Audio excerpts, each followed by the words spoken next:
નંદ ઘેર આનંદ ભયો, જય કનૈયા લાલ કી।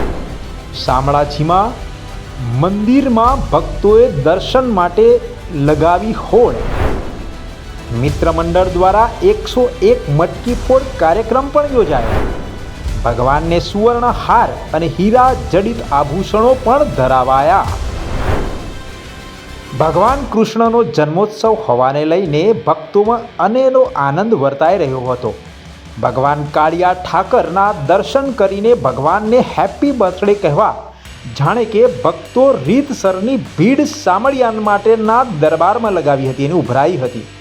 ભક્તો ભગવાન શામળિયા એટલે કે કૃષ્ણનો અવતાર અને તે અવતાર એટલે શામળાજીમાં બિરાજમાન હોય ત્યારે ભગવાન શામળિયાને કાળિયા ઠાકર તરીકે પણ ઓળખવામાં આવે છે।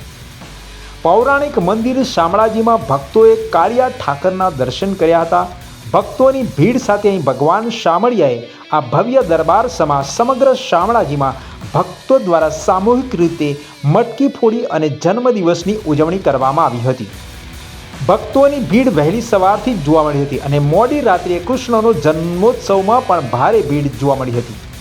ભગવાનને સુવર્ણ હાર અને હીરા જડિત આભૂષણો પણ ધરાવાયા હતા। ભક્તો ભગવાન કાળિયા ઠાકરના દર્શન કરી વિશેષ દર્શનનો આનંદ લેતા પણ જોવા મળી રહ્યા છે। આ ઉજવણી સમગ્ર શામળાજીને સજાવવામાં આવ્યું હતું। ભગવાન શામળિયાને વિશેષ સુંદર વાઘા વસ્ત્રો પણ પહેરાવાયા હતા। ભગવાનને સુવર્ણ હાર હીરા જડિત આભૂષણો મુગટથી સુંદર સજાવટ કરવામાં આવી હતી અને સોનાની વાંસળી સાથે દર્શન આપતા પણ જોવા મળ્યા હતા। કૃષ્ણ જન્મોત્સવને લઈને શામળાજી મંદિરના પરિસરમાં સવારથી જ હજારો ભક્તોની ભીડ ઉમટી હતી।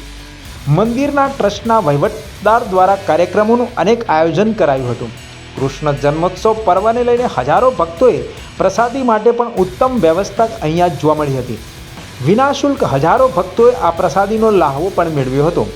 શામળાજી ગામ આજુબાજુના મિત્રમંડળ દ્વારા મટકી ફોડ કાર્યક્રમ કરાયો હતો।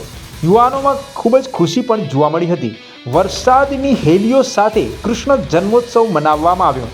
આજુબાજુના તમામ ભક્તજનો શામળાજી મંદિર પરિસરમાં ખૂબ જ ઉત્સાહથી આવી રહ્યા હતા। ભક્તોનું ઘોડાપૂર પણ જોવા મળ્યું હતું અને રાત્રે 12 કલાકે પ્રભુ શ્રીકૃષ્ણ જન્મોત્સવ શામળાજી મંદિર ખાતે ભક્તિભાવ સાથે ભક્તોના ઘોડાપૂર વચ્ચે મનાવવામાં આવ્યો હતો। મંદિરની ચારે બાજુ આસોપાલવના તોરણ પુષ્પોના હારથી શણગારવામાં આવ્યો અને રાત્રે મંદિર પણ રોશનથી ઝળહળી ઉઠ્યું હતું।